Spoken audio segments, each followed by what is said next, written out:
decía, la Escuela de Arquitectura de la Universidad de Piura viene desarrollando distintas actividades culturales, formativas, en el ámbito de la arquitectura desde su nacimiento. El año pasado pudimos disfrutar de unas jornadas de urbanismo y planificación territorial, contamos con diversos invitados internacionales, y en esta ocasión inauguramos un ciclo de conferencias que hemos denominado Diálogos ARC, donde vamos a tener la suerte de contar con destacados profesionales, profesores visitantes de la carrera de arquitectura. En el día de hoy nos acompaña el arquitecto David Murtal. Es un reconocido arquitecto peruano con estudio en Lima. Se puede decir de alguna forma que es un profesor de la casa, porque no es la primera vez que nos acompaña. Ya estuvo en diciembre con nosotros en Piura, en unas jornadas de trabajo de la carrera, de la escuela. Y bien, para aquellos que no lo conozcan, se formó en Lima, es arquitecto egresado de la Universidad Ricardo Palma. Tiene un posgrado por la Architectural Association, School of Architecture, en Londres, donde obtuvo su diploma en 1997.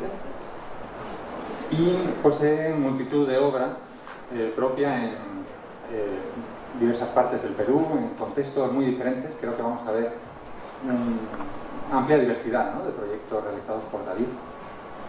También en el extranjero, tiene proyectos en Argentina, en Brasil, en Estados Unidos ahora. Y su obra ha sido también publicada, es reconocida internacionalmente, ha sido publicada en revistas nacionales y extranjeras. Entonces, bien, sin más introducción, les dejo con el arquitecto David Murtal. Muchas gracias, Juan Ramón, por la introducción y gracias por la invitación también.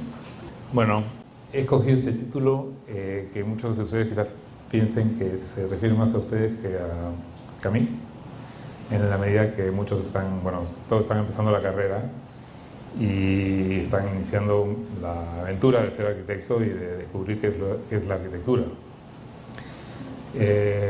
Sin embargo, al pensar en este título pensé también en la actitud que nosotros quisiéramos siempre preservar en los proyectos que hacemos, es decir,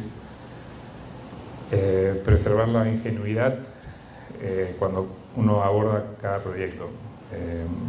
Una ingenuidad que en realidad nos ha dado mucha libertad a lo largo del tiempo y que nos hace pensar que cada proyecto tiene que ser como empezar de cero y pensar el proyecto como algo nuevo, tratando de no repetirse, ¿no?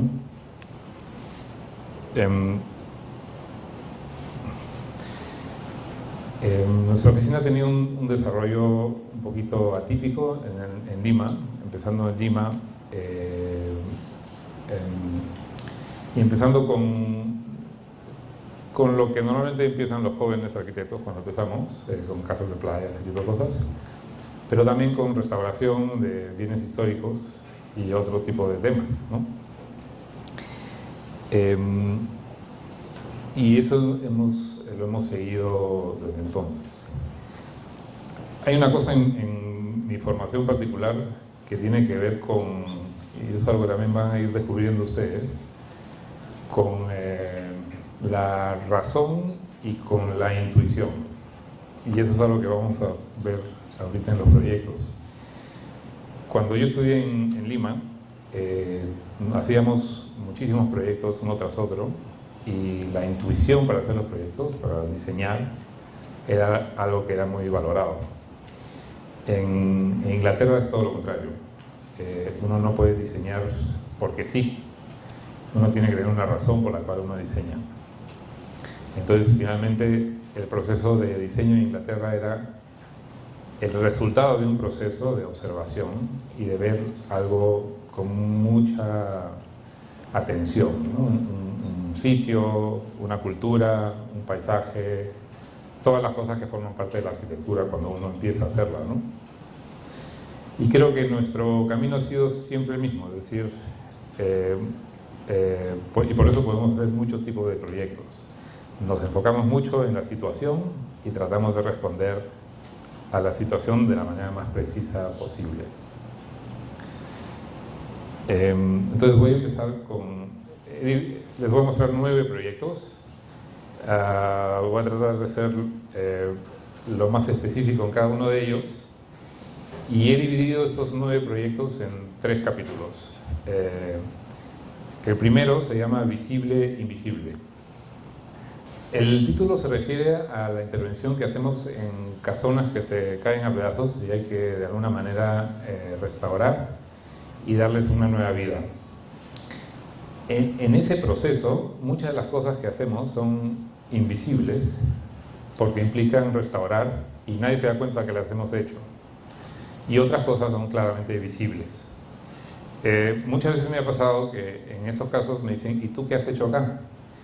Y entonces yo no sé mucho qué responder. Y digo, bueno, todo, pero a la vez nada. Y eso tiene que ver con esta dialéctica visible-invisible. Ese es un primer proyecto que hicimos en el año, el año 2002, en realidad hay un error en la imagen. Es la Galería de Lucía de la Puente, que queda en Barranco, en Lima. Barranco es el antiguo balneario limeño de principios del siglo XX, de los años 20. Y en ese momento se hicieron muchas casonas de verano, cuando el centro de Lima era el centro de la ciudad y Barranco era, digamos, un distrito playero o de recreo en verano, ¿no? Entonces, en esa calle que vemos ahí, esa doble calle que recorre la foto, ese es el Paseo Sáenz Peña. Y el lote marcado en naranja es la Galería de Lucía de la Puente. La galería se construyó en el 2002, fue la primera persona de la calle que compró una casona antigua y desde entonces la calle se ha vuelto como súper, no sé si decir de moda, pero en todo caso muy cotizada y han entrado nuevas galerías y tiendas y hotel y en fin, una serie de cosas. Pero ella tomó el riesgo y la aventura de restaurar esto y eso es lo que quedaba de esta casona de verano, casi totalmente derruida. Cuando nosotros entramos era una ruina literalmente, se habían robado casi todo y el antiguo dueño le estaba echando agua para que se termine de caer, porque siendo un monumento nacional nadie la podía demoler por ley. Entonces el dueño no podía venderla, entonces optó por echarle manguera, como se dice. Esa es la situación de cómo encontramos la galería. La particular dificultad de este proyecto es que uno cuando entra a un lugar como este, tiene que primero imaginárselo restaurado y segundo tiene que imaginarse la nueva ampliación, todo al mismo tiempo. Lo que decidimos con la galerista era que en este espacio vacío que quedaba atrás, digamos, la foto anterior es la fachada obviamente y esa es la parte de atrás, es que en este espacio iba a haber su gran espacio de exhibición. Cuando pensamos el proyecto, que duró como un año, yo siempre dije, bueno, esto no puede ser una galería, solamente tiene que ser un pequeño museo, porque la magnitud de la casa me hizo pensar en que debíamos tener un espacio muy grande de atrás. Esas son fotos de cómo encontramos la casa. O sea, no había nada, las puertas se las habían robado, como digo, y los pisos también habían desaparecido. Y ese es el proyecto. En la parte de adelante, en el color más oscuro, tenemos lo que quedaba de la casa, y en la parte de atrás, la parte nueva. Todo eso, digamos, como era monumento nacional, se tenía que conversar con el Ministerio de Cultura, el Instituto Nacional de Cultura entonces, hizo una serie de permisos y todo, e implica cómo uno aborda la historia y cómo uno aborda un edificio antiguo, dándole por un lado nueva vida, pero respetándolo por el otro. Entonces eso de visible e invisible es algo bien importante. Esta es la parte de atrás, vista de la maqueta desde atrás. Y esos son los planos. Esa es la parte antigua y en los muros negros es la parte nueva. Hay algo que es importante en la casa, y es que uno entra por acá y va recorriendo la casa existente a través de este eje. Algunos arquitectos más preservacionistas o conservadores me decían que no debí, cuando me mostraban los planos por lo menos, que este eje debió continuar hasta acá. Y en realidad a mí no me parecía, porque este espacio es bien grande y se vuelve el espacio más dramático de todo el proyecto. Y uno entra por acá, ahora vamos a ver las fotos, y como que el centro del espacio es esta gran teatina, y después uno ve hacia acá, hacia un patio con árboles. Es importante también decir que todo esto es en el contexto de apreciar el arte, es una galería finalmente, y que por lo tanto la arquitectura tenía que ser bastante neutra. Esos son cortes donde se ve la proporción de los espacios nuevos, que es igual a la de los espacios antiguos. Y esa es la galería cuando ya se acabó la obra, con el eje en la primera foto de la izquierda que da hacia el espacio principal, y uno va pasando espacio tras espacio, y uno llega en la foto de la derecha al salón principal. Ese es el salón principal, que es como de 15 por 10 metros, con una farola de 8 por 5, y el techo es de concreto, ¿no? Y esos son detalles. En relación al nuevo antiguo, los detalles son claramente más modernos, pero las proporciones son antiguas.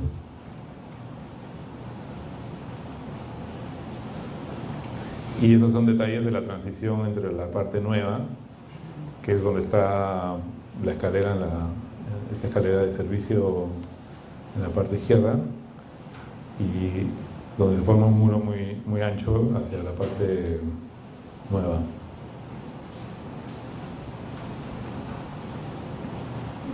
Esos son detalles de un espacio en la parte antigua.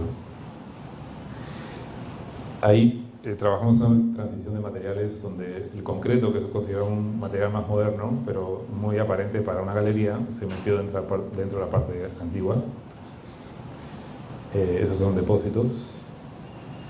Y ya más en la parte restaurada, sí pudimos intervenir con cosas claramente modernas, como la escalera, ¿no? En la foto de la izquierda se ve el piso rehecho, es un piso de mosaico nuevo, pero que le cambiamos el color. Y ese es el proceso de la obra, que fue bastante violento de alguna manera, porque teníamos que entrar a través de la parte antigua para construir atrás y después restaurar la casa. Ese es el hueco de la galería, ¿no? Y por otro lado teníamos que restaurar toda la caña y las molduras y todo. Y ese es antes y después. Aquí es claramente lo visible, o sea, hicimos mucho para la foto de la derecha, pero no se nota, ¿no? Es decir, como que así estaba supuestamente. Y eso es un pequeño resumen de cómo era la loseta que encontramos y cómo la cambiamos. Y eso es como la galería ha sido vivida durante los últimos 10 años, ¿no? Con muchas intervenciones de muchos artistas en el espacio principal. Y es interesante cómo cada artista se apropia del espacio de manera diferente.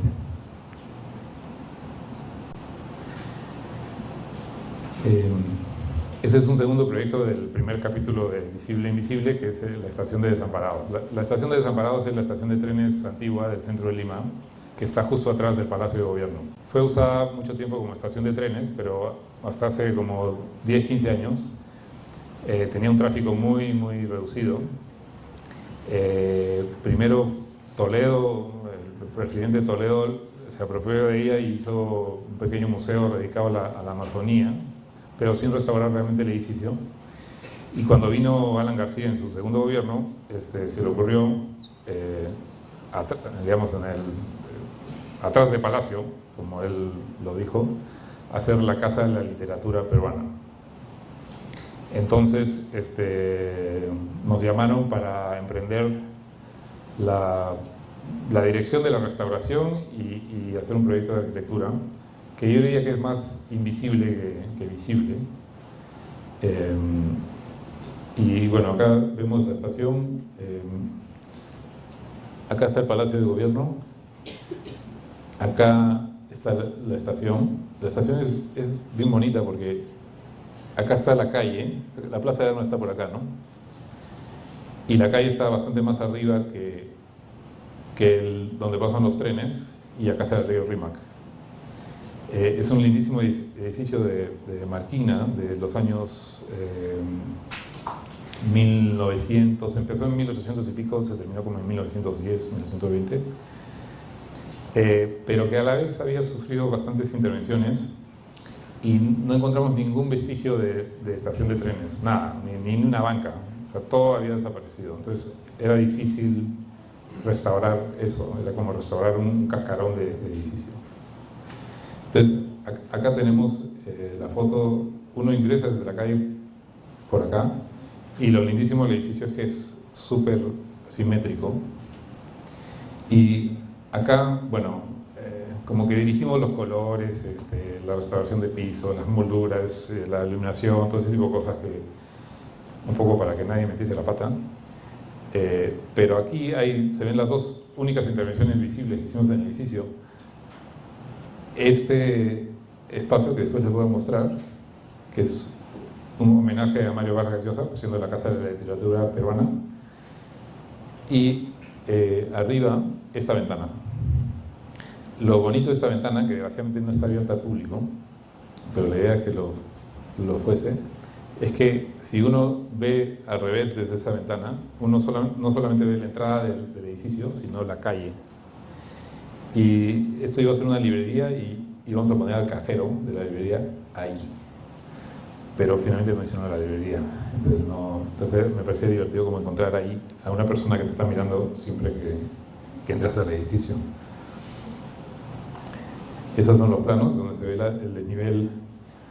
Y, o sea, uno entra por acá, baja por acá, la ventana que les digo es esta, acá iba a estar la librería, acá está el homenaje a Vargas Llosa, y uno baja o recorre el edificio por aquí, ¿no?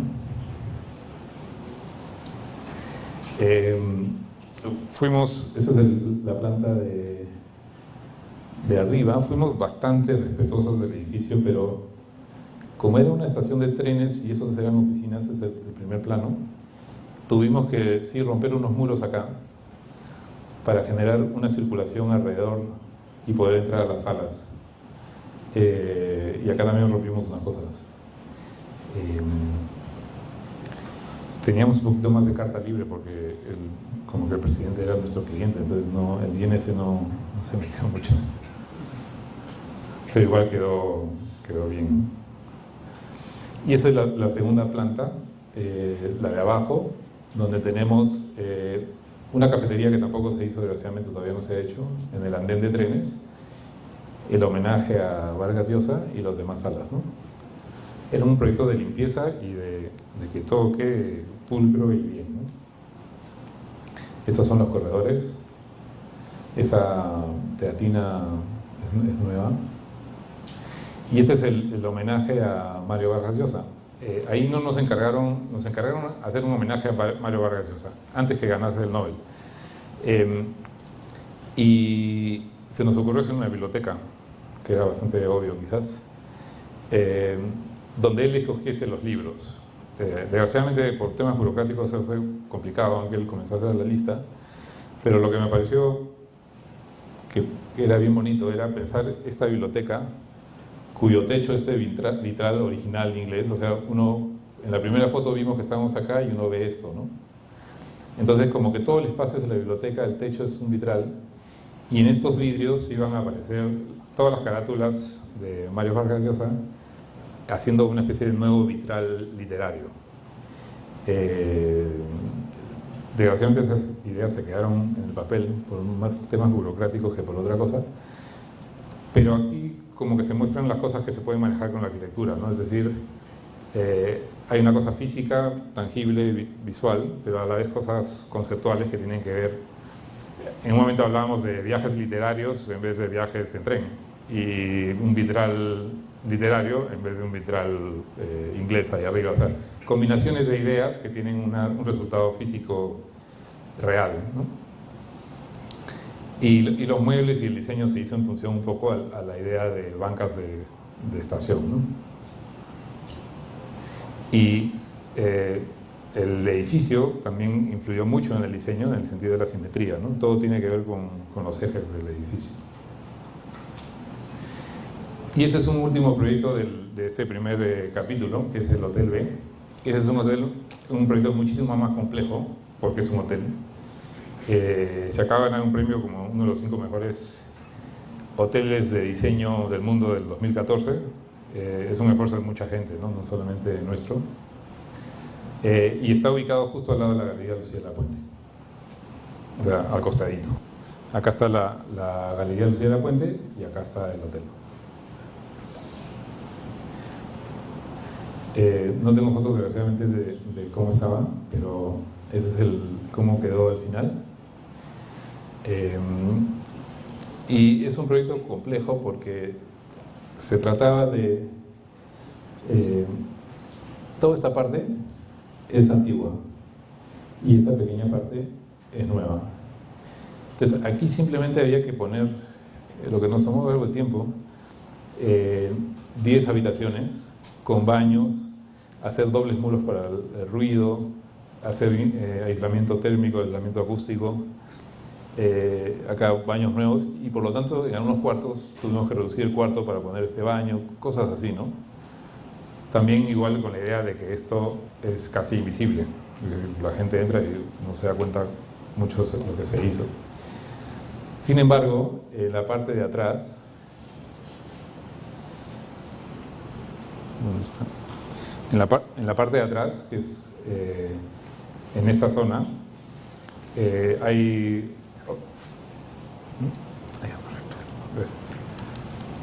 en esta parte, esa es la nueva zona con otras habitaciones, y aquí hicimos intervenciones claramente nuevas.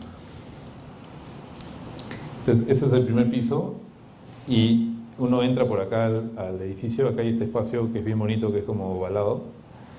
Uno entra a esta recepción y hay este eje que recorre el edificio. A diferencia de la Galería Lucía de la Puente, ahí sí nos dijimos que el eje era muy importante. Y en esta nueva zona hicimos esta escalera, que finalmente es una escalera casi de emergencia, pero la transformamos en algo realmente más importante, cuya forma de alguna manera retoma este espacio de entrada. La casa en realidad son cuartos rectangulares de bonitas proporciones, pero consideramos que aquí había que darle algo de drama o de teatralidad al proyecto. En la parte de afuera tenemos la casona antigua y esta parte nueva, ¿no? Y acá hay más cortes de la parte nueva.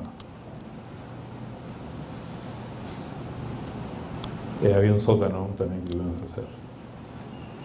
Entonces, esto es la fachada nueva y antigua, que son claramente diferentes, ¿no? En realidad no queríamos ni imitar, para que de alguna manera se sienta que el hotel empieza acá. Y como al lado hay otro edificio que quiso imitar al hotel, entonces esta intervención nueva está como en medio de dos cosas que finalmente no conversaban mucho. Entonces pensamos en hacer algo más neutro. Esas son toda la restauración, que la hizo un especialista, la hizo muy bien. Casi solamente escogimos el color, no más. Y este es el espacio, ese patio y la escalera y este muro verde que hicimos, ¿no? Acá, bueno, esta fase es un poco engañosa porque se ve el reflejo, ¿no? Pero la escalera viene así, uno sube por acá, de ahí da la vuelta y termina por acá en una especie de escalera caracol, que es una escalera caracol lámpara, como dijimos.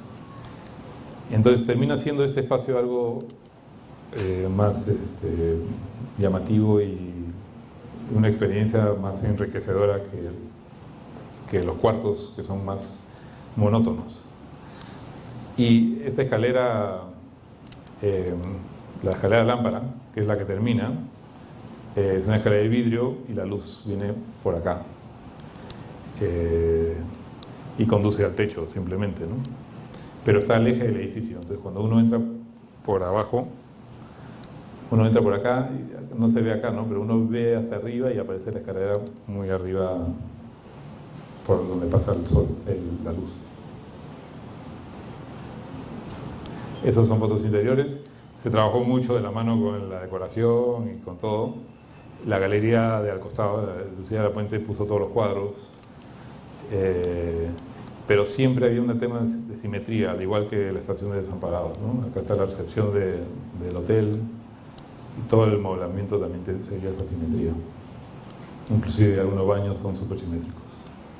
Esto lo hizo en realidad la decoradora con un diseñador de interiores. Acá está una biblioteca, en fin, ¿no? Y en los cuartos, también el 90% de los cuartos probablemente es decoración, pero nos tumbamos algunos muros, pero dejamos como el esqueleto de esos muros que generan ciertos espacios interesantes dentro del cuarto. Y ahora vamos a pasar a un tema totalmente diferente.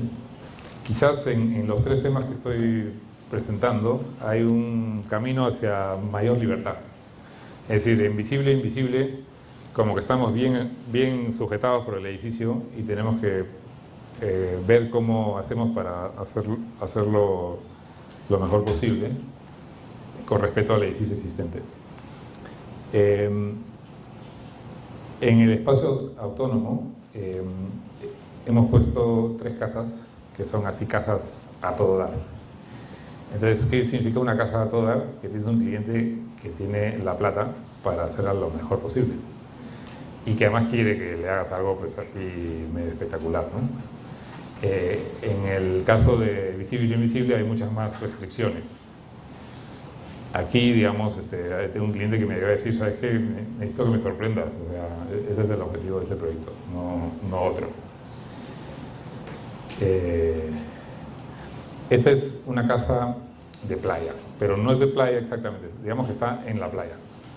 Es una casa de un empresario que supuestamente la va a usar todo el año de acá a 5 o 6 años cuando se retire, y que por lo tanto la idea de invierno-verano es importante.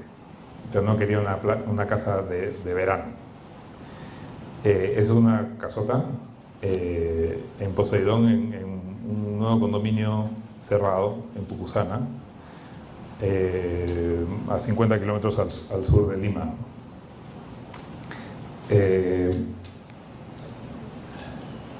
Este es el lote. Acá está la costa, obviamente llena de rocas. No tiene playa en realidad el condominio. Cada propietario entra, tiene su carrito y se va por estas pistas a una playita y se toma su bote supuestamente, o se queda en su casa, en su piscina, o en fin, ¿no? Es una casa en un lote difícil porque tiene una forma irregular y además tiene una pendiente de 17 metros entre el punto más alto y más bajo, y encima el cliente me dijo que no quería subir escaleras, entonces, o bajar escaleras. Entonces, al punto intermedio que llegamos, dijimos, bueno, tu vida, cuando te vas a dormir, subes escaleras, pero de la sala al comedor ya pues ahí te hacemos algo plano, ¿no? Porque es imposible que vivas en plano en un terreno con esta pendiente. También él mismo me dijo que no quería, a él no le gustaba el mar, pero a ella sí, ¿no? Entonces ahí eso también influyó bastante en el diseño y nos dio en realidad curiosamente más libertad. Entonces ese es el proyecto, es una axonometría. Tenemos un primer volumen acá, donde están las zonas sociales, el cuarto principal, y acá hay una primera cosa que es importante en este proyecto, y es que como al cliente no le gustaba el mar, o no le gustaba verlo todo el día en realidad, le propusimos hacer un jardín interior con una linda vista hacia el otro lado, y también una piscina delante para el verano, y le propusimos hacer una piscina interior para el invierno. con sauna y con todo, y aceptó. Entonces terminó siendo una especie de, yo siempre decíamos que era como la casa de James Bond, porque hay cosas que son así bien peculiares, ¿no? Estas son las plantas. El lote es bien irregular, como dije. Es así, y acá está el desnivel, pero la geometría del edificio es como muy racional, ¿no? Uno entra por aquí, ahora lo vamos a ver en las fotos, recorre este camino viendo los árboles y después pasa por una especie de puente de vidrio que mira a través del vidrio del piso la piscina que está como dos pisos abajo. Y de ahí uno viene acá y ve la sala de doble altura, o uno se mete al cuarto, ¿no? Uno cuando llega abajo está la sala de doble altura, el comedor, o sea, todo en un solo nivel, la cocina, todo el jardín de atrás, la piscina principal y acá un deck para asolearse. Cuando uno llega por acá, se viene por acá y aparece por esta escalera que baja al nivel 3, al menos 3. Y cuando uno llega al nivel menos 3, está la otra piscina, un puente que se mueve, sauna, gimnasio, toda la cosa, huéspedes que tienen que atravesar por el puente, y acá está la zona de los hijos, que tienen su sala, comedor, cocina, todo, dormitorio y dormitorio de huéspedes. La relación con el hijo era importante, ¿no? Porque el hijo puede entrar directamente, o sea, igual tiene como que marcar tarjeta un poquito, porque tiene que entrar por acá, venir por acá, y sale de alguna manera y llega por acá, ¿no? O sea, no tiene una entrada así independiente de la casa, pero a la vez tiene una zona independiente. Es un chico de 20 y tantos, ¿no? En fin, que lo querían tener cerca. Ese es, bueno, su espacio. Y este es el ingreso, cuando uno entra por ese caminito que dije. Entonces tienes como que el espacio de la altura y acá tienes el puente de vidrio que miras hacia los pisos de abajo, ¿no? O sea, tú caminas por acá, ves el mar, te das la vuelta y bajas por acá y sigues bajando. Y acá es bien interesante porque esa idea de que el cliente no quería ver el mar, o no es que lo quería ver, pero no le gustaba el mar, entonces le propusimos, cosa que me parecía más bonito, hacer una vista del mar más horizontal, acá su colección de arte, y más bien una doble altura que se abra sobre los árboles, ¿no? En Poseidón nadie pone árboles en realidad, ¿no? O sea, todo el mundo asume que como es una casa de playa no hay árboles, porque los árboles son para una casa de campo, pero en realidad me parece que la experiencia era más rica con estos árboles, ¿no? Y acá está este puente de vidrio, ¿no? Es decir, uno viene por acá, o sea, por aquí en este plano, es vidrio acá, y acá aparece la piscina que está 2 pisos más abajo. Entonces, cuando uno pasa por acá, como que hay un cierto vértigo, y ves la escalera que, o sea, uno viene por acá, baja por acá, y de ahí baja por acá, entonces tú ves la escalera que está bajando la piscina subterránea o la cueva piscina, ¿no? Entonces esos son detalles, ¿no? O sea que uno cuando está por acá está mirando al de arriba que está caminando encima del vidrio, ¿no? Ese es el corte. Esta es la sala, en fin, acá, bueno, las cortinas están cerradas, pero acá están los árboles, acá está el mar. Y acá está esa escalera que baja a la piscina, ¿no? Es decir, acá está el puente de vidrio, uno baja por acá y después baja por acá. Y acá hay un puente que se mueve, ¿no? Entonces acá, bueno, el puente está movido, entonces teóricamente como que te sigues de largo y te vas a la piscina, ¿no? La gran diferencia con la piscina de arriba es que la piscina de arriba es paralela al horizonte. En cambio esta es perpendicular al horizonte, ¿no? Entonces como que las dos piscinas se cruzan una con la otra. Y esa es la bajada, acá el puente que se mueve con este riel. Y acá está casi siempre está acá, ¿no? Pero ellos querían nadar pues una brazada más y por lo tanto hicimos esto, pero también por chiste, ¿no? Porque parecía divertido hacerlo, ¿no? Y esa es la piscina de arriba, ¿no? Es decir, la que está acá. Y acá hay una ventana que da hacia el espacio del hijo. O sea, hay vidrio, agua un poquito, ¿no? Y acá está el espacio del hijo, que tiene una vista así espectacular sobre la costa, que es este, y que acá está la ventana con el agua encima, ¿no? Y acá está acá se ve un poquito más claramente la piscina y el borde este que se funde con el agua, ¿no? Acá hay un dibujo.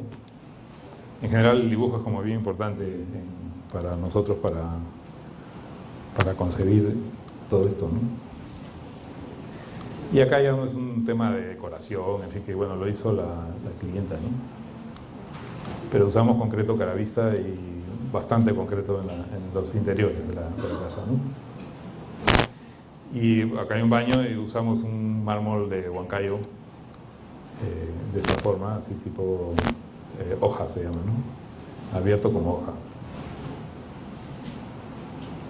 Y esa es la casa de un poco de fuera, ¿no? La idea es que los árboles crezcan acá también, ¿no? Porque acá hay todo un recorrido y este espacio es bien bonito cuando está debajo.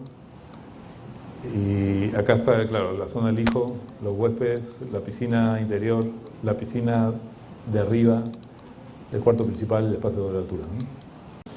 Esta casa es quizás un poquito menos espectacular, pero también es un poco extrema porque el cliente literalmente se recorrió el mundo buscando muebles y ese tipo de cosas, y la casa tomó 2 años de diseño y 3 años de construcción, debido a eso sobre todo, ¿no? Debido a que se generó una especie de complicidad media obsesiva entre el cliente y nosotros, en el sentido de querer hacer lo mejor posible, y como ella dijo, bueno, tengo el tiempo y lo puedo financiar, no hay problema, ¿no? Pero el tiempo fue bien largo. Está en un condominio bien normal, bien normal en el sentido, o sea, no tan normal, porque son, digamos, lotes grandes, ¿no? Pero es un condominio sin mayor calidad del entorno, ¿no? Uno entra por acá, hay una vueltita, y lo curioso es que todas las casas, el sol viene así, o sea, amanece por acá y el atardecer es por acá.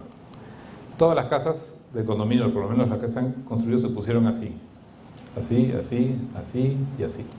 Entonces, en la mañana su jardín está iluminado, pero en la tarde la misma casa le hace sombra al jardín. Y eso como que nos parecía poco raro y mucho sacrificio para la misma casa, ¿no? Entonces, lo que nosotros hicimos, el plano está como al revés de la foto aérea, ¿no? Digamos que el condominio está así y acá está el cul-de-sac, ¿no? Entonces nosotros volteamos la casa en el sentido del sol.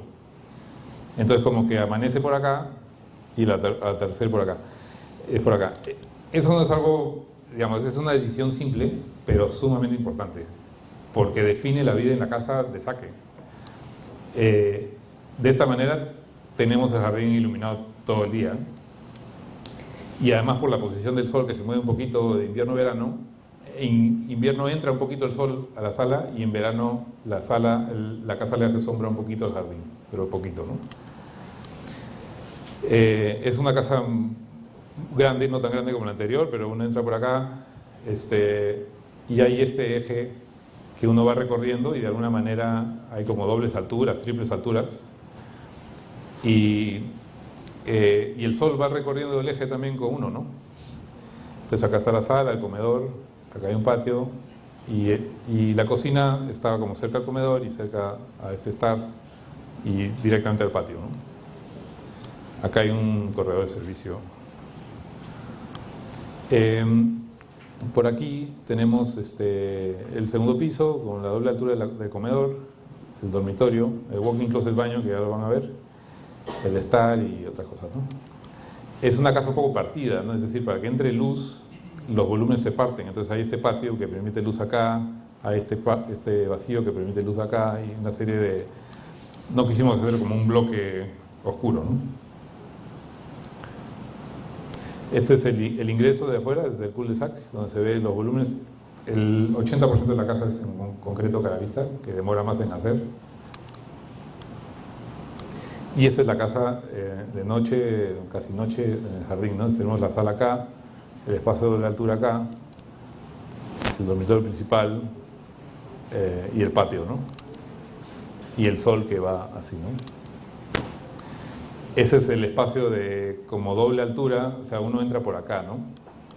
Y es aquí donde se ve realmente el sol dentro de la casa. Esa es la luz de la tarde que llega acá.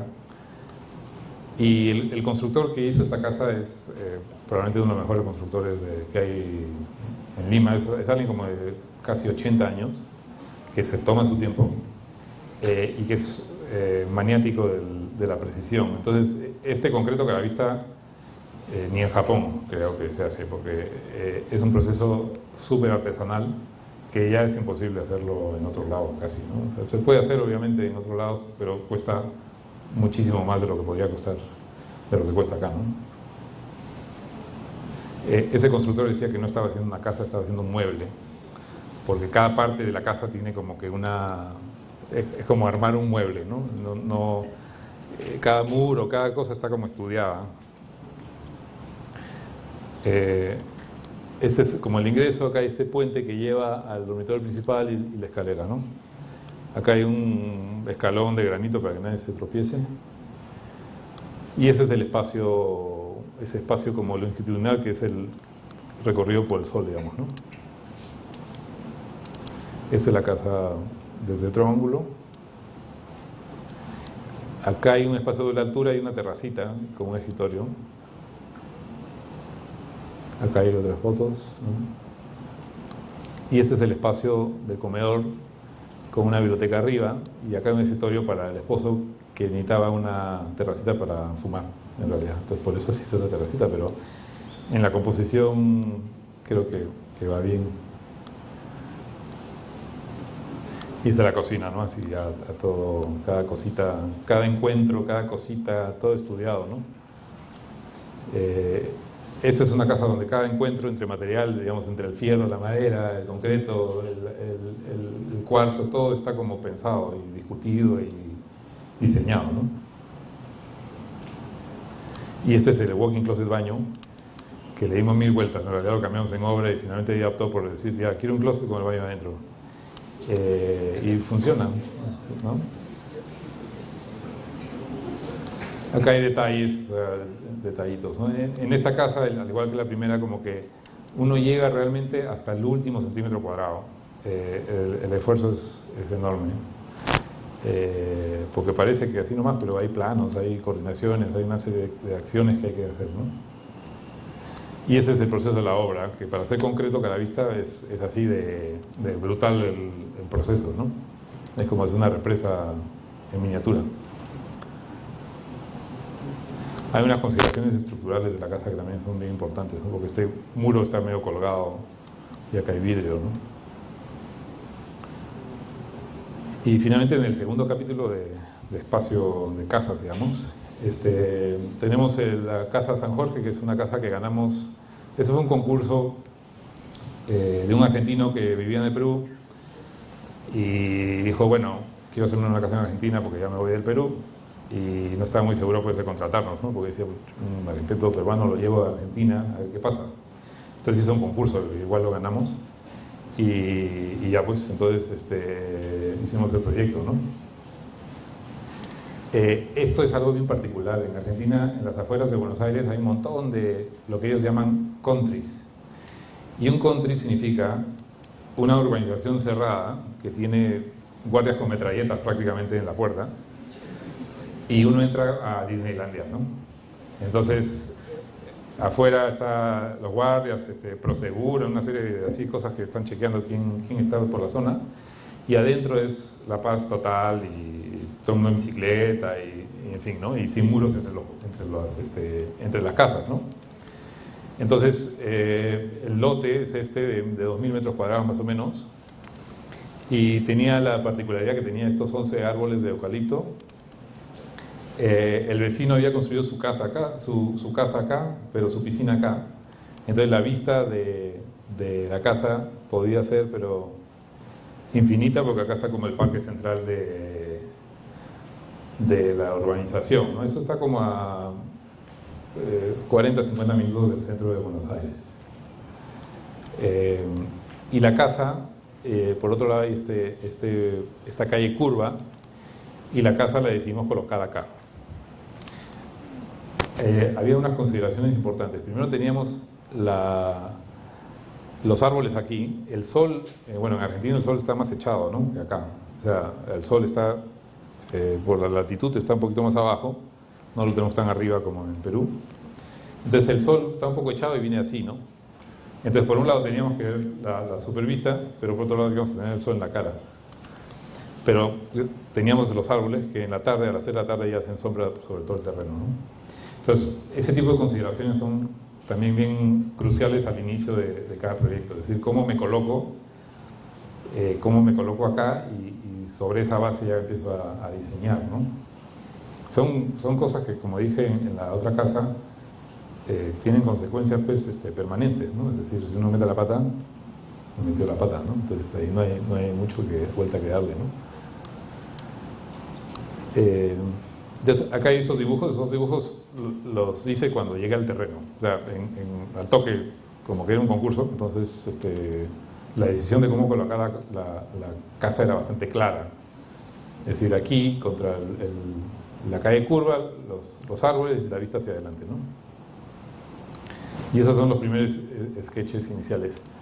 La primera gran decisión de la casa era hacer una casa curva. Y en la obra algo pasó divertido, y era que había un maestro de obra boliviano que era lo máximo, y me decía: arquitecto, ¿por qué he hecho la casa curva? Entonces yo le dije: bueno, si tú me enderezas la calle, yo te enderezo la casa. Entonces entendió y lo hizo perfecto. O sea, con GPS lo trazó, porque esa curva era intrazable, es decir, no podíamos trazarla, pues, en un punto por acá, ¿no? Pero lo hizo súper bien, súper capo. Entonces era así, ¿no? Y en esta idea de la curva nos quedamos como también un buen rato, ¿no? Porque resolver, o sea, primero es una idea, ¿no? Y resolver la idea es, como decían alguien, es un segundo de inspiración, pero 60 de trabajo, ¿no? Porque tiene que finalmente funcionar, ¿no? Acá está la casa, hicimos un murito que no tenemos las fotos, pero que abraza el bosquecito, y por acá está la piscina ahora, ¿no? Al comienzo estaba por acá. Esas son maquetas. El cliente, hicimos 7 maquetas para él, y en un momento del proceso él ya estaba en Argentina y se la mandábamos por correo, ¿no? Pero en la maqueta te das cuenta de otras cosas, ¿no? También. Entonces, después de todo el proceso de trabajo arduo, llegamos a una planta lo más, no sencilla, pero digamos lo más precisa posible, donde uno entra por acá, acá está la sala, comedor, y uno tiene una vista diagonal hacia los árboles y hacia allá, ¿no? Hacia el parque, y en fin, ¿no? Uno entra con el garaje acá y ve los árboles cuando entra con los autos también. El segundo piso también, todo curvo, ¿no? Y esas son elevaciones. Y esa es la casa vista desde el jardín del lado norte, es decir, no la calle, sino ya casi desde el vecino, ¿no?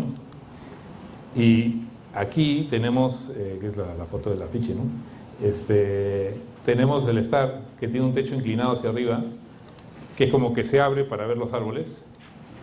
Tenemos aquí el comedor, que también se abre en diagonal hacia los árboles. La cocina, sala, comedor y toda la cosa, ¿no? El comedor aquí, ¿no? Y se hizo en ladrillo, y el ladrillo es un material como eminentemente argentino. Entonces teníamos como 40 posibles ladrillos que escoger. Yo tuve que ir un viaje para escoger prácticamente el ladrillo. Es un ladrillo a media máquina, como dicen ellos, es entre industrial y entre artesanal. Y de hecho la luz en Buenos Aires es muy diferente, por lo menos a la luz de Lima, ¿no? Es más parecida a la luz de Piura, donde los colores se avivan mucho más. Entonces nos pareció mejor hacer una casa roja, no roja, pero de ladrillo, que se encienda un poco más con la luz de Buenos Aires, ¿no? Esa es la fachada de la calle, la calle curva con la fachada curva. Y también, como es un material visto, entonces teníamos que contar los ladrillos para que calce exactamente con esta esquinita y con la entrada y con todo. Fue un trabajo bien arduo también. Y acá, bueno, la maqueta y la realidad es bastante cercana. También aquí, ¿no? Hay como encuentros bien que parecen fáciles, pero como que el ladrillo está al mismo nivel que el fierro y el concreto está un poquito más atrás y toda una serie de cositas, ¿no? Bueno, esa es la foto también donde se ve eso, ¿no? El concreto un poquito más metido, esto al mismo nivel. Acá hay un vidrio, en fin, ¿no? Detallitos. Acá el pararrayos para los rayos. Y acá está el estar que se abre, ¿no? Y acá había algo, digamos, la escalera que se convierte en un objeto escultórico un poquito parecido al hotel. Y acá la cocina que sale hacia el jardín, ¿no? Fotos interiores, los muros también son curvos, y hacer un muro de concreto un poquito curvo es medio complicado. Y aquí vemos lo que les decía, ¿no? De contar cada ladrillo para que esta línea coincida con el fierro y con el concreto y con la madera y toda una serie de cosas, ¿no? Eso sí, los interiores, y ese es el proceso de obra, en fin, que me pareció. Estas son cómo son las casas alrededor, ¿no? Entonces, esta casa era un poquito marciana en relación a estas, ¿no? Pero les gustó, creo, a los vecinos. Y finalmente, eso va a ser más rápido, paisaje y naturaleza. He puesto ese subtítulo en cada uno de ellos porque, en realidad, obviamente el visible e invisible es pasado. Las casas así a todo dar son casas pues del presente, de alguna manera, son del modo de vida presente, ¿no? De algunas personas que quieren vivir de esta manera, ¿no? Y el futuro, porque yo pienso que el futuro está por acá, ¿no? O sea, tiene que ver más con la relación con la naturaleza que tenemos en general, ¿no? Y son proyectos un poquito más especulativos, más como de ideas que quisiéramos que se hagan, pero que en realidad pues son bien difíciles de hacer, ¿no? Ese es un hotel en Trujillo que hicimos. Desgraciadamente el hotel no está funcionando ahorita, que está al lado de la Huaca del Sol y Barro. La Huaca está por acá está el Cerro Blanco, que es un cerro como sagrado, por lo menos para los moches, y por eso hicieron la Huaca de la Luna y del Sol al costado. Este es un hotel evidentemente dirigido a los turistas que van a la Huaca y que cada año van en mayor número.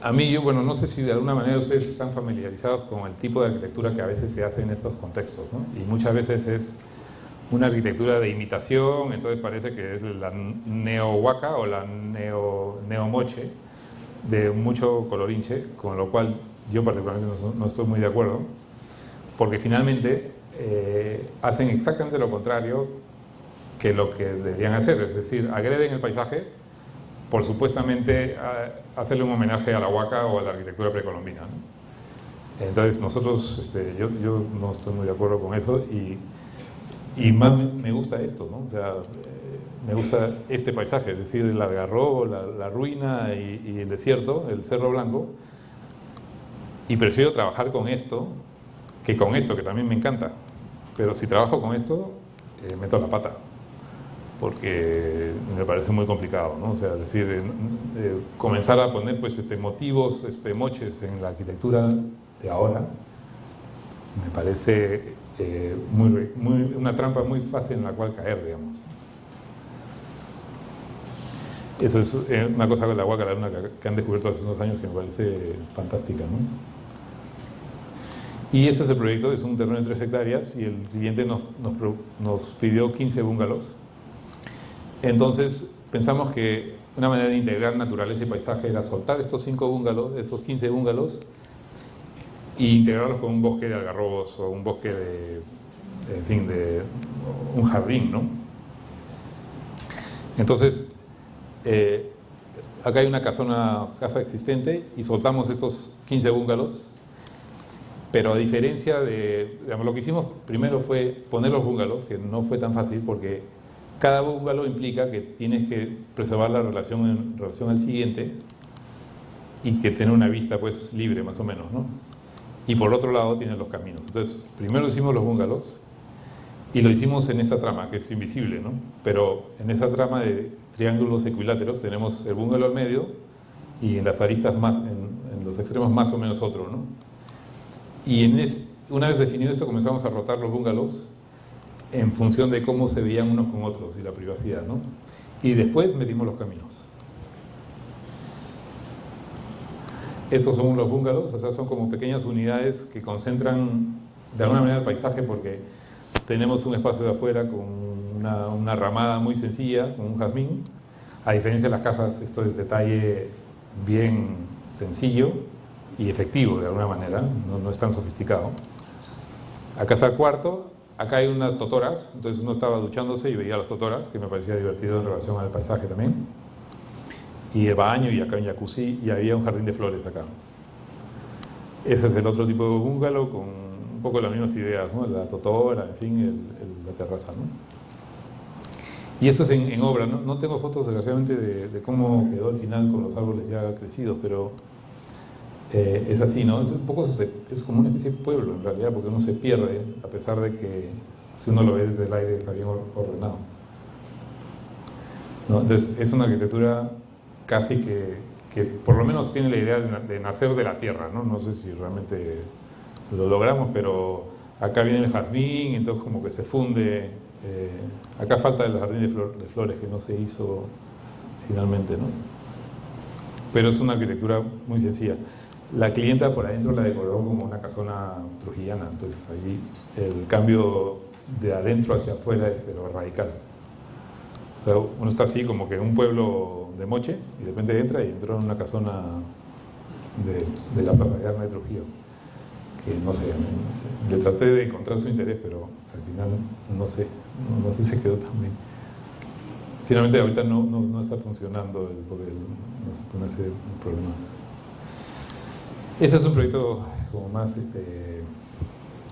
divertido, bueno, aventurero, digamos, ¿no? El cliente argentino es un amante de la naturaleza y pensó que podíamos hacer este proyecto. Entonces nos mandó a Brasil.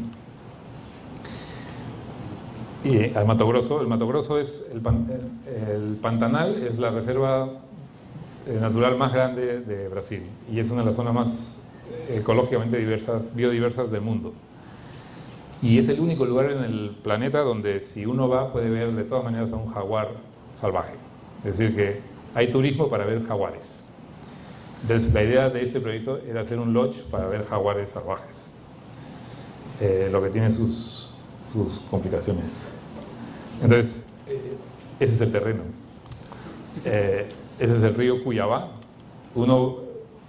Para ir ahí tuve que ir de Lima a Sao Paulo, de Sao Paulo a Cuyabá. O sea, de Lima a Sao Paulo son como 6 horas, ¿no? De Sao Paulo a Cuyabá, de retroceso, son como 2 horas y media, 3 horas. De Cuyabá nos tuvimos que subir a un carro 4 horas y después a un camión otras 4 horas. Y después 1 hora en bote y llegas acá. O sea que es como que varios, para llegar acá y sentir que estás en la naturaleza total, tienes que pasar por varias, yo diría, purificaciones en el camino. Entonces, ese es el terreno, que es un terreno, pues, puede ser donde sea. Y es ahí donde es curioso que acá nosotros no podemos colocar lo que nos pidieron. El que colocaba los bungalows era el biólogo, el especialista, el que sabía dónde estaba tal árbol, dónde está tal insecto, tal espacio, etcétera, ¿no? Entonces nosotros diseñamos un prototipo. Entonces son fotos de ese viaje en canoa, bueno, no canoa, ¿no? Sino estas lanchas metálicas. El paisaje es un poco así. Y ese es el camino, bueno, anterior a la foto anterior, la Transpantaneira, que me parece un título bien divertido, porque es bien pantanosa, ¿no? Ahí nos atollamos, por ejemplo. Y acá está, bueno, todo ese esfuerzo para estar aquí, o sea, en este bote viendo el jaguar. O sea, vienen de todos lados del mundo y viene gente que ya vio los leones en África, las jirafas, los osos polares, todo, y de repente se da cuenta, uy, no he ido a Sudamérica y mira, hay jaguares. Y son realmente fanáticos. Y se pasan 3 días en un bote, porque esos botes dan vueltas alrededor del río. Entonces, son como 6 o 7 botes, y el primer bote que ve un jaguar le avisa a los otros 6. Y ahí los otros 6 botes corren y ven al jaguar, y ya llegan todos los botes y ven al jaguar ahí, que está ahí pues porque es el único lugar donde se puede ver jaguares, porque los jaguares están ahí esperando que venga un cocodrilo, y por lo tanto están en la orilla. En general en el Perú, por ejemplo, los jaguares están más metidos en la selva y no son tan fáciles de ver. Entonces, este fue el lote. Y yo estaba fascinado, ¿no? Porque, o sea, wow. Pero el lote tiene unas complicaciones, es decir, hay mosquitos, hay muchísimo calor, hay muchísima lluvia y también hay jaguares. Y eso no es poca cosa. Es decir, la gente le tiene miedo a los jaguares. No es que es un gatito ahí que está merodeando y que no te va a hacer nada. Y el jaguar, o sea, yo aprendí todas estas cosas, por eso digo que al comienzo empezar de cero es más divertido, ¿no? Porque te dicen, oye, si yo hiciera casas, pues todas iguales, entonces jamás alguien me diría, oye, ándate a ver jaguares, ¿no? Entonces, si van 2 solos en la selva, el jaguar te ataca. Si van 3, ya no te ataca. Y eso también tiene una implicancia en el diseño del lodge, ¿no? Entonces, esto es las ideas iniciales del lodge. Tenía que ser una estructura súper ligera que pueda ser transportada en bote y que se pueda armar en el sitio con el menor impacto posible en el sitio, ¿no? Porque las autoridades, obviamente, no es que esto es tierra de nadie, ¿no? O sea, hay autoridades de conservación de naturaleza que están mirando qué se hace, ¿no? Y esas son las ideas iniciales del proyecto, es decir, el interior muy austero, pero muebles para la laptop, la cámara, todas las cosas que el baño.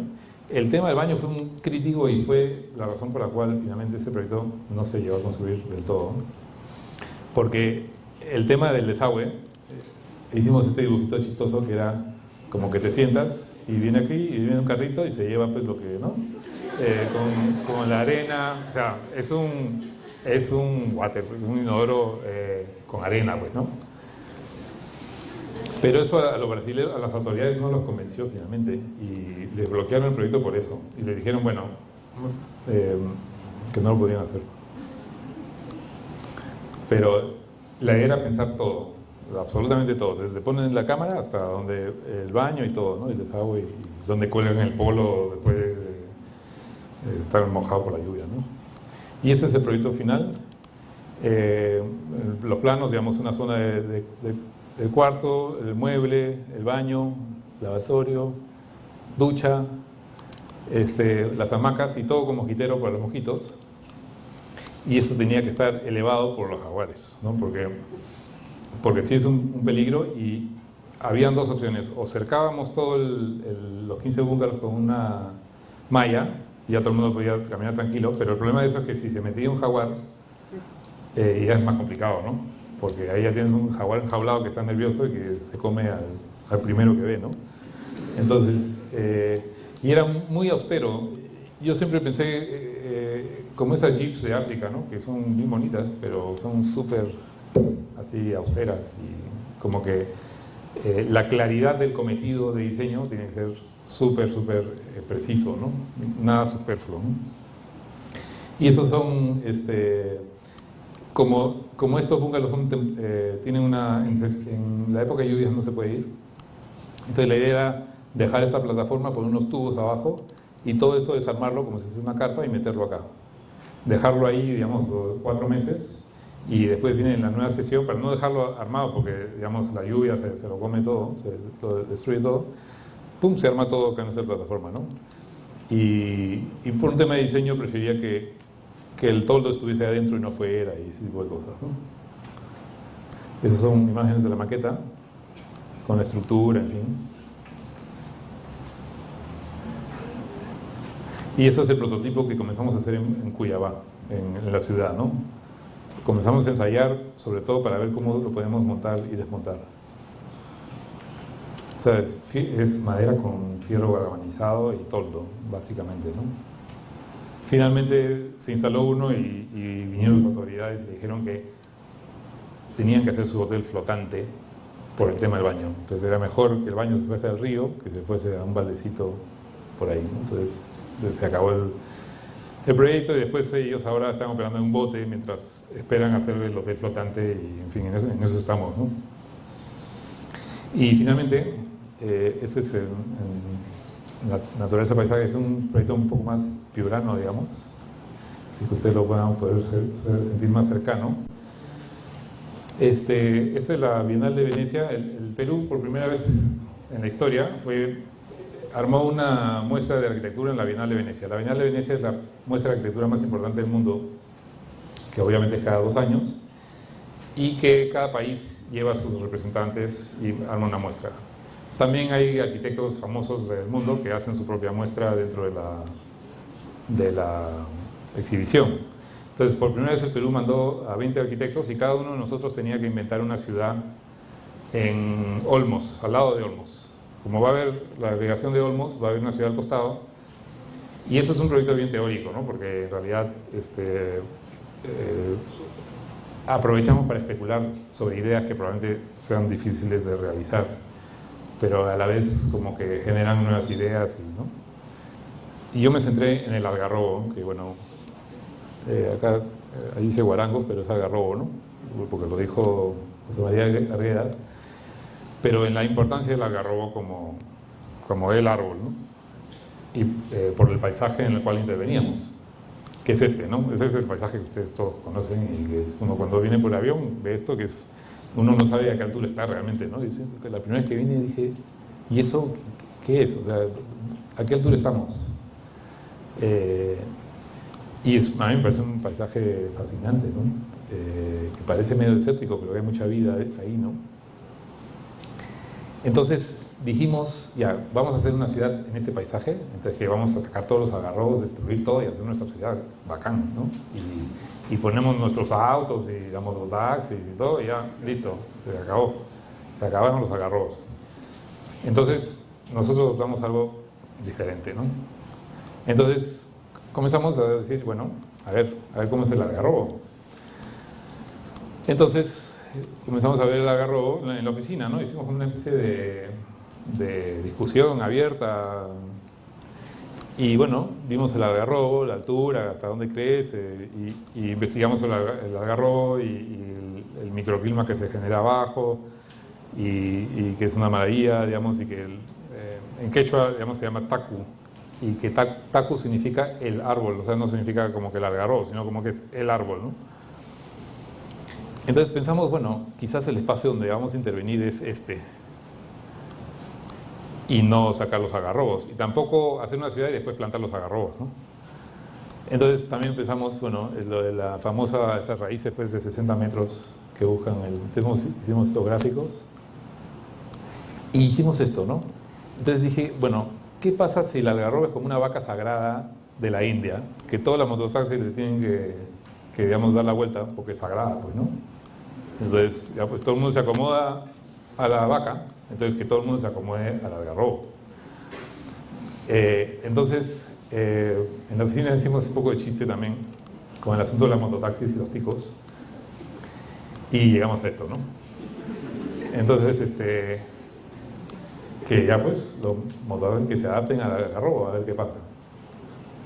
Y después descubrimos esto que fascinante, que casi de casualidad. Ese es un campamento de campers en Estados Unidos.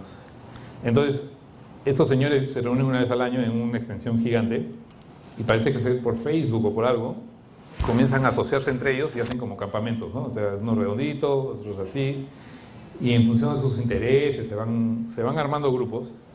Pero lo que es más fascinante de esto son los caminos que se generan. Es decir, para efectos de nuestro proyecto podríamos asumir que estos son como los algarrobos, y ya pues los caminos se adaptan a los algarrobos, o bueno, en este caso a los campers, ¿no? Y de ahí vimos esto en Samaca, que queda cerca de Ica. Ese es el valle de Ica, el último tramo del río, que está lleno de algarrobos. Y adentro de ese valle lleno de algarrobos hay ese tipo de espacios que son habitados, o sea que eso es una hacienda y hay construcciones adentro. Entonces, nuestro proyecto finalmente como ciudad, que es un poco teórico, ¿no? Porque Habría que, o sea, tiene un límite de densidad probablemente, de capacidad de gente, ¿no? Fue hacer esto, es decir, dijimos, bueno, vamos a ocupar la sombra de los algarrobos y después generar los caminos. Y en cada sombra ponemos diversos servicios. Y si alguien, digamos, hay un edificio más grande o algo así, bueno, ya como una huaca que a veces sobresalen sobre los algarrobos, aparece acá, ¿no? Y también comenzando a sectorizar, es decir, que hay zonas, por ejemplo, entre estos edificios que eran bajitos, ¿no?, que solamente se pueden caminar, otras zonas que solamente se pueden ir con mototaxi o tico, otras zonas para autos y camionetas, y otras zonas para buses que ya serían en la periferia, ¿no? Y bueno, eso se repite esta foto. Y ya, eso es un poco el capítulo final, ¿no? Acá, bueno, el proceso de todo el proyecto, ¿no?, que es dibujo, dibujo y dibujo. Y ya, listo.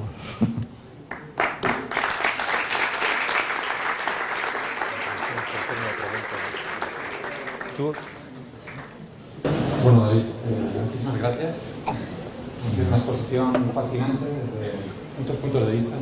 Gracias. De conocimiento de multitud de contextos diferentes donde un arquitecto puede desempeñarse. Claro. Creo que es algo que abre mucho la mente, ¿no?, el panorama para un futuro arquitecto, como vemos aquí. Entonces, a continuación, se abre un turno de preguntas libre, para que tengamos un poquito de interacción y aprovechemos la visita de David para, bueno, plantear dudas o preguntas. A ver, ¿quién se atreve? ¿El micrófono?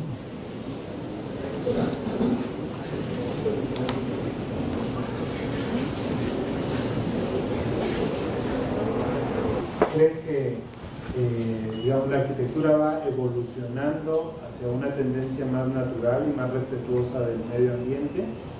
¿O más bien, debido a, de repente, a la actual situación económica del Perú, donde se manejan mucho más recursos y todo, más bien hay una tendencia a hacer estas super casas complicadas y sofisticadas? ¿Qué crees tú? ¿Cuál es tu opinión? Hay dos cosas, ¿no? Como que a nivel cultural, o sea, a nivel de la cultura predominante de hoy en día en el Perú y en muchos... yo creo que la tendencia es, obviamente, a las casas, pues, a todo dar, ¿no? O sea, un poco... O sea, si uno ve las revistas de arquitectura también, ¿no? O sea, hay como que el diseño al extremo, ¿no? Eso no quiere decir que, al final de cuentas, tú también puedas decir, bueno, estas casas son sostenibles o también, digamos, tienen algún tipo de relación con la energía y la naturaleza, ¿no? Pero yo creo que sí hay una tendencia, pues, en general a depredar, ¿no?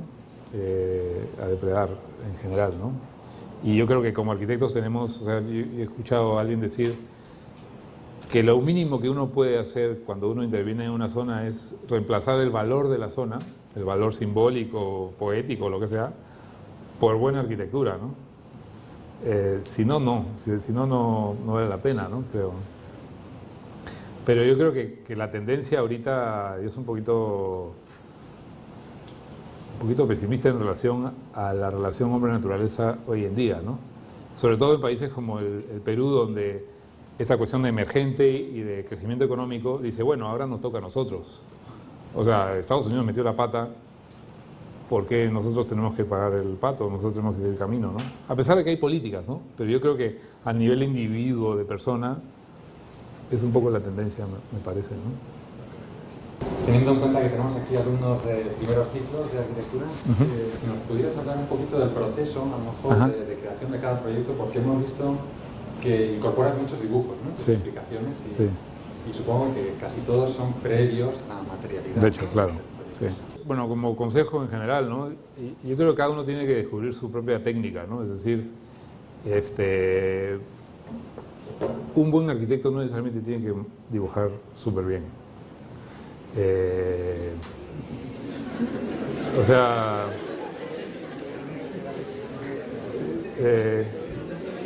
sea, es que yo soy un profesor, entonces yo creo que el proceso de cada uno de ustedes tiene que descubrir su técnica, o sea, descubrir qué es lo que, primero, qué es lo que más les gusta en la arquitectura, porque lo iba a poner en la introducción, pero se puede ser buen arquitecto de muchas maneras. O sea, hay buenos arquitectos constructores, hay buenos arquitectos diseñadores, hay muchas cosas en la arquitectura para un arquitecto, ¿no?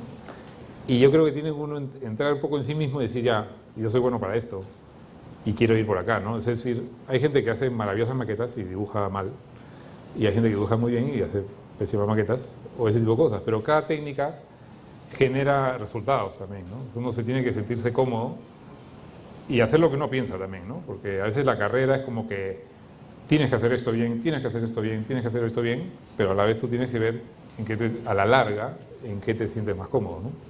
Y yo en particular me siento muy cómodo dibujando, entonces, o sea, es un método de exploración, ¿no? Más que cuando hago dibujos para los clientes, para mostrarles una idea, no me salen. O sea, esto es más para explorar el proyecto, ¿no?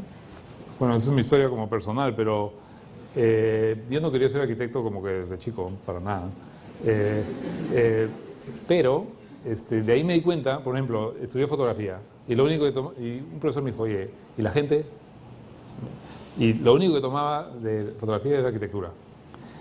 Ese tipo de cosas, ¿no? Que uno se da cuenta, ¿no? Entonces, y por otro lado, sí me gustaba el diseño. Entonces dije, bueno, arquitectura me parece como algo amplio y bueno, quizás no es es algo que finalmente te puede abrir a muchas cosas también, ¿no? Eso, ¿no? Fue intuición más que razón, ¿no? Cuando uno asume cada proyecto, uno debe definir los límites del proyecto.